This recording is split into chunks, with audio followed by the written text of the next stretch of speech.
ॐ अज्ञानतिमिरान्धस्य ज्ञानञ्जनशलाकया चक्षुरुन्मिलितं येन तस्मै श्रीगुरुवे नमः। हरे कृष्ण।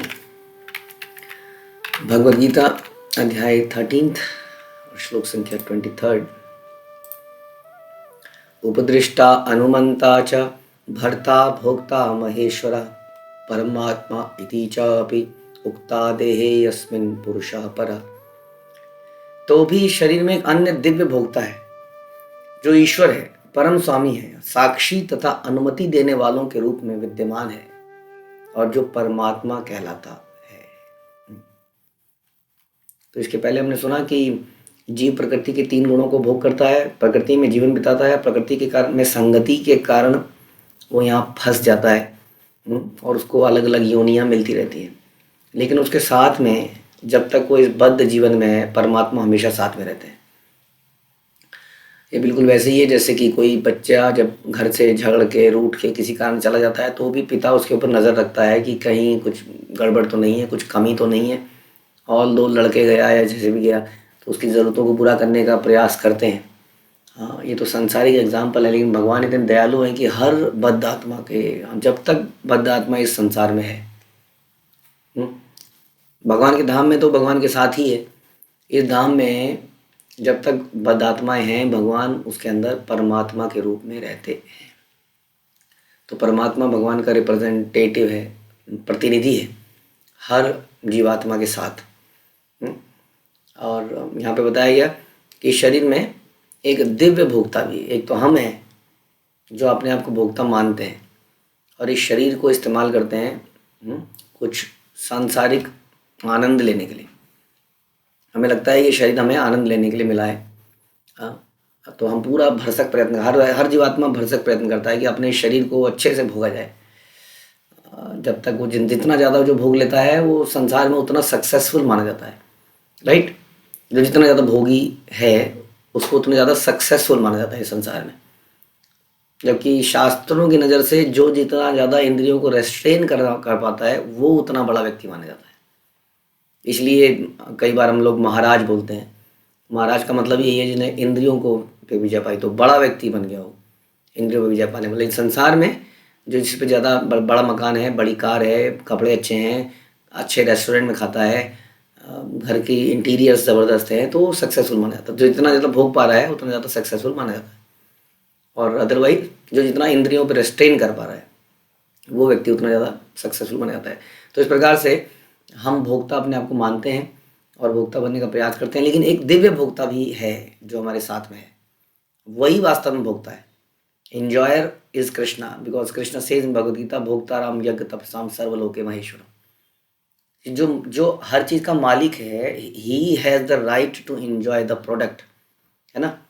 चोर को तो राइट नहीं है ना प्रोडक्ट एंजॉय करने का। जो उसका मालिक है वही संसार के अंदर भी उस किसी वस्तु को एंजॉय कर सकता है, क्योंकि उसने उस वस्तु का मूल्य दिया है या पैदा किया है, व्हाटएवर। लेकिन कृष्णा से सर्वलोके महेश्वरम, कि सारे संसार में I am the owner, Swami, controller मैं हूँ। और वास्तविकता भी यही है।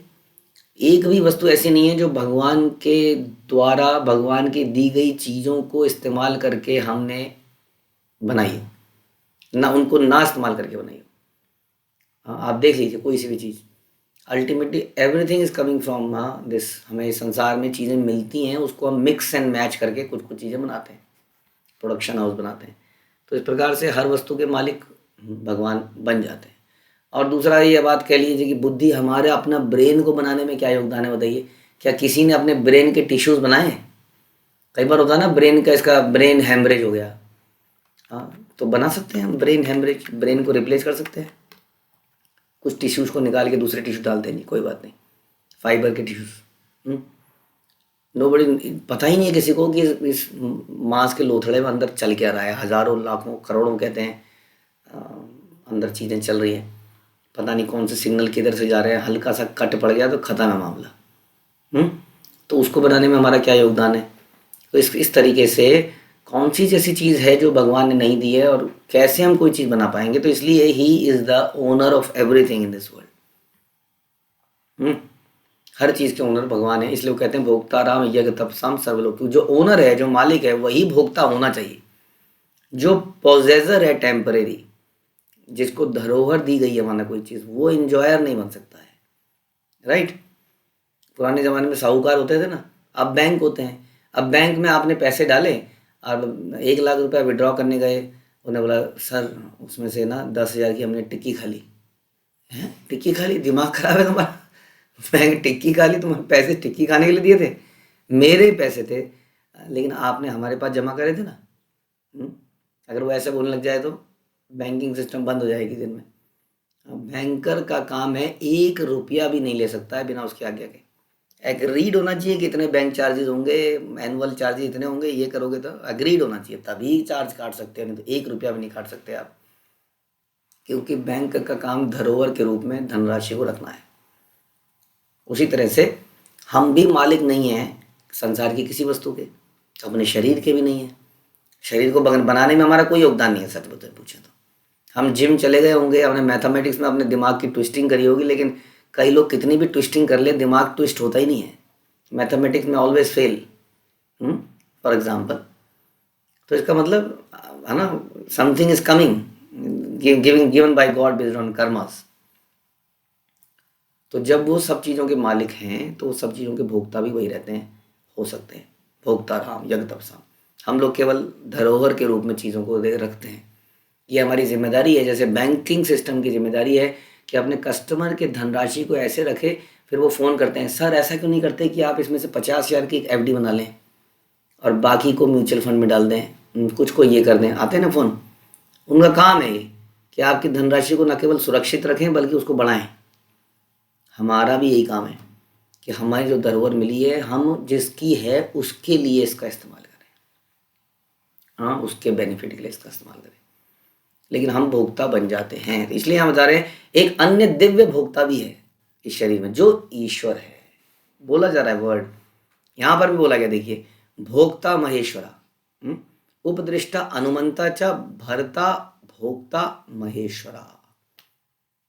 वो महेश्वर है, मालिक हैं, कंट्रोलर हैं, इसीलिए वो भोक्ता हैं वास्तव में। ये बात सबको माननी पड़ेगी। हाँ, अब वो कर क्या है हमारे अंदर? वो बेचारे क्या कर रहे हैं? बेचारे तो नहीं है, लेकिन वो क्या कर रहे हैं? वो साक्षी बने हुए हैं। अच्छा, मेरी चीज़ को भोग रहा है, देख रहा हूँ मैं तेरे को, कम से कम एक बार पूछ तो ले। जैसे बच्चे को आपने कुछ पैसे दिए और बच्चे ने उसको उसके लिए कुछ चीज़ खरीद ली अपने लिए, तो माता पिता कहते हैं बेटा एक बार बता तो देता, पूछ तो लेता। हम कहते हैं ना, बच्चे ने अपने आप ही खर्च कर दिया जी, कुछ सामान ले आया, अरे एक बार बता तो देता कि तू ये लेने वाला है, मैं तो गाइड कर देता, कुछ कर देता। बच्चा उसके लिए पिज़्ज़ा ले आया उस पैसे से और पिज़्ज़ा खा गया अपने आप। थोड़ा सा अजीब सा लगता है माता पिता को। अरे चलो ठीक है, हमने ही तेरे को पैसे दिए थे, खा लेता, लेकिन लव एंड अफेक्शन के नाते एक बार पूछ तो लेता बेटा, क्या पापा आप खाओगे, मम्मी आप खाओगे, है कि नहीं? बिल्कुल वैसे ही भगवान भी निरंतर देखते रहते हैं, अच्छा आप पिज़्ज़ा खा रहा है, अच्छा गोलगप्पा खा रहा है, अच्छा मुझे कुछ ऑफर नहीं कर रहा है, खा ले खा ले। सो ही इज़ ऑब्जर्वर। कई लोग कहते हैं भगवान ऑब्जर्व क्यों करते हैं, रोक क्यों नहीं लेते गलत काम करने से, करने ही क्यों देते हैं? जीवात्मा सड़े क्यों इस संसार में? रोक लो ना उसको, मारो थप्पड़ है उसके।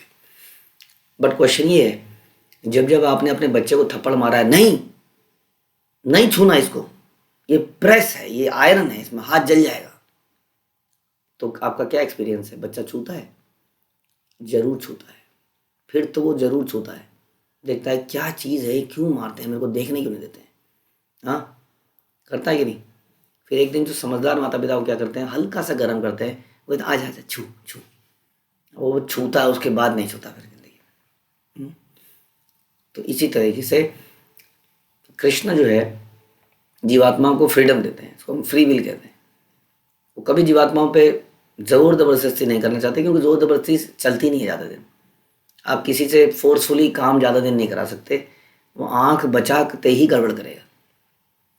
इसलिए उसका हृदय परिवर्तन करने की आवश्यकता है। इसलिए भगवान समय समय पर आते हैं, यदा यदा ही धर्मस्य, और आते ही नहीं, अपने रिप्रेजेंटेटिव्स को भेजते हैं, गुरु को भेजते हैं, भक्तों को भेजते हैं संसार में, हाँ, ताकि हृदय परिवर्तन किया जा सके। शास्त्र को भेजते हैं, शास्त्र लाते हैं, शास्त्र खुद आके बोलते हैं, खुद भी आते हैं, भक्त भी कोई भेजते हैं, शास्त्र को उद्घाटित करते हैं।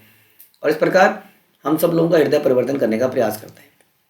जिसका हृदय परिवर्तन हो जाता है वो सुखी हो जाता है, नहीं तो क्या होता है, नहीं तो हल्का सा प्रेस में हाथ जलता है। वो भगवान ने सिस्टम बना रखा है, बताते भी है शास्त्र में, यदि ये करोगे तो दंड मिलेगा।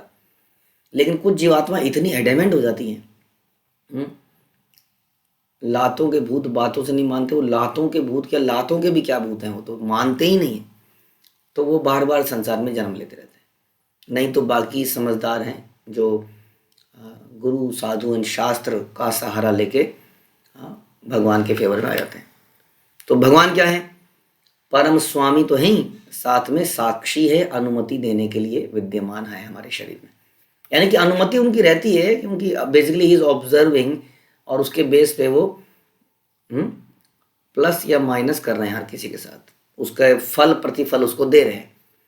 लेकिन केवल फल प्रतिफल नहीं दे रहे हैं, साथ में ज्ञान भी दे रहे हैं कि ऐसा करो। को बोले हमें तो पता ही नहीं था प्रभु जी, हमारी क्या गलती है इसमें, हमें क्या पता था कि नॉन वेज खाने से ऐसा हो जाता है, हम तो अज्ञान थे इस बारे में, तो हम क्या कर जानते हैं इस बारे में, हमारी क्या गलती है। जो लॉ के स्टूडेंट हैं वो जानते होंगे, एक स्टेटमेंट आती है लॉ में, ignorance is not an excuse, कि अगर आपको कोई लॉ पता नहीं है तो आपकी प्रॉब्लम है। गवर्नमेंट ने लॉ पब्लिश कर दिया, माना लॉ बुक्स अवेलेबल है मार्केट में या साइट्स पर, ये हमारी जिम्मेदारी है कि उन लॉ बुक को पढ़ें। फॉर एग्जांपल बड़े अच्छे समझ में आएगा, आदमी विदेश में जाता है ना, जब उसको पता है वहाँ डंडा पड़ेगा ज़बरदस्त, तो वहाँ पर जाने से पहले सारे नियमों को पढ़ता है साइट्स में बैठकर। हमने भी किया, हम जब विदेश में गए उससे पहले ट्रैफिक के नियम चाट गए हम कई बार। यूएस में जाने से पहले हम पता था, गए एक गलती करी तो मरे, सारे नियम को चाटा अच्छी तरीके से, तब जाके गए, पता था डंडा पड़ेगा। ये हमारी जिम्मेदारी है, हम ये नहीं कह सकते नहीं जी हम तो, हमें क्या पता था, हम तो नए आए आपकी कंट्री में। तो ये हम नहीं कह सकते, इट इज़ आवर रिस्पॉन्सिबिलिटी। उसी तरह से शास्त्र अवेलेबल हैं, गुरु अवेलेबल हैं, परंपरा अवेलेबल है, उसमें जाके पढ़ना सुनना, अपने कामों को नियंत्रित करना हमारा कार्य है। भगवान ने बहुत सुंदर सिस्टम बना रखा है, एक्शन एंड रिएक्शन, जो हमें जानना पड़ेगा। अगर हमने एक मुर्गी को मारा और किसी ने हमें मर्डर केस में बंद नहीं किया and we are roaming free, ये हमें समझना पड़ेगा कि क्या इसकी कोई सज़ा है। हमें दिख नहीं रही है सज़ा, कहाँ दिख रही है, लेकिन वो सज़ा है, शास्त्र बताते हैं कि हम अधम योनियों में गिरते हैं। अब जो मान जाएगा वो समझ जाएगा। इसलिए भगवान साक्षी हैं, अनुमति देने वाले हैं, परमात्मा हैं, और वो हमें प्रेरित भी करते हैं। प्रॉब्लम क्या है फिर, प्रभुपाद कहते हैं प्रॉब्लम ये है कि हम परमात्मा की आवाज़ को सुनते नहीं। वो अक्सर हमें रोकता है, नहीं ठीक नहीं लगता है, अंदर से आवाज़ आती है, लेकिन मन जो इतना चंचल है, मन कर ही जाता है गलत काम को। हाँ, अब ये नहीं कह सकते कि दिल तो पागल है, दिल तो पागल है, ये नहीं कह सकते हम। पागल है तो भुगतना पड़ेगा, यहाँ ये चलेगा नहीं पागलपन। अगर दिल पागल है, मन पागल है, तो बुद्धि दी है, शास्त्र दिए हैं, साधु दिए हैं, पूछिए, करिए, नियंत्रित कीजिए इसको, और नहीं तो उसका फल हमें भुगतना पड़ेगा। फिर पुलिस वाला भी कहेगा मैं तो पागल हूँ और डंडे मारेगा। इसलिए समझिए इस बात को कि शास्त्रों को जानना हमारी जिम्मेदारी है, उस पर अमल करना हमारी जिम्मेदारी है। भगवान ने बड़ी करुणावश अपने भक्त दिए हैं, शास्त्र दिए हैं, गुरु दिए हैं, और वो स्वयं आते हैं। फिर भी यदि जीवात्मा नहीं जाती, और भगवान का भी ज़बरदस्ती नहीं करना चाहते हम, ये चर्चा करते थे, क्योंकि प्रेम ज़बरदस्ती नहीं किया जाता है। जब तक हमारा हृदय परिवर्तन ना हो, और हृदय परिवर्तन के लिए भगवान ने इतने सारी सुविधाएं कर रखी हैं, और ख़ास तौर पे अब तो ये बह रही है, मतलब अब तो online and everything Srila Prabhupada की कृपा से पूरे संसार में बह रहा है। यदि अब भी कोई इस बहती गंगा में हाथ ना धोए तो वो व्यक्ति किसी लायक नहीं है। हरे कृष्णा। श्रील प्रभुपाद की जय, भगवद गीता की जय।